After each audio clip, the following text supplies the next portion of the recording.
Hi అండి. సీమ వంకాయ పచ్చడి తిన్నారా ఎప్పుడైనా? చాలా హెల్తీ రెసిపీ అండి. ఇది రైస్, ఇడ్లీ, దోసలకు కూడా చాలా బాగుంటుంది.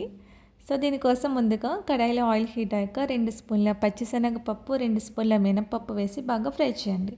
ఇవి ఫ్రై అయిన తర్వాత సరిపడా పచ్చిమిర్చి వేసుకుని అందులోనే 1 లేదా 2 ఎండుమిర్చి కూడా వేసి బాగా ఫ్రై చేయండి.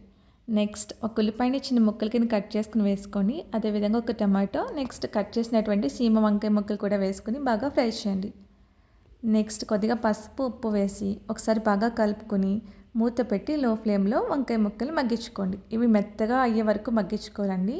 తర్వాత ఈ విధంగా కలుపుకున్నాక కొద్దిగా కొత్తిమీర, కొద్దిగా చింతపండు అనేది వేసుకొని ఒకసారి బాగా కలుపుకొని స్టవ్ ఆఫ్ చేయండి. వేడికి చింతపండు అనేది మెత్తగా అవుతుందండి. సో వీటిని మనం మిక్సీ పట్టుకోవాలి. మిక్సీ జార్ తీసుకుని అందులో 1/2 కప్ వరకు కొబ్బరి ముక్కలు, అదేవిధంగా ఫ్రై చేసినటువంటి సీమ వంకాయ ముక్కలు, 3 వెల్లుల్లి రెబ్బలు, కొద్దిగా జీలకర్ర వేసుకొని వాటిని మెత్తగా మిక్సీ పట్టుకోండి. బాగా మెత్తగా అవసరం లేదండి. సో ఈ విధంగా ఉంటే సరిపోతుంది. ఫైనల్గా వీటిని మనం పోపు పెట్టుకోవాలి. వెల్లుల్లి, ఆవాలు, జీలకర్ర, మినప్పప్పు, పచ్చిశనగపప్పు, ఎండుమిర్చి, కరివేపాకు వేసి ఇవి బాగా ఫ్రై అయిన తర్వాత చట్నీలో యాడ్ చేసుకోండి. చాలా టేస్టీగా ఉంటుంది. తప్పకుండా ట్రై చేయండి. Thank you.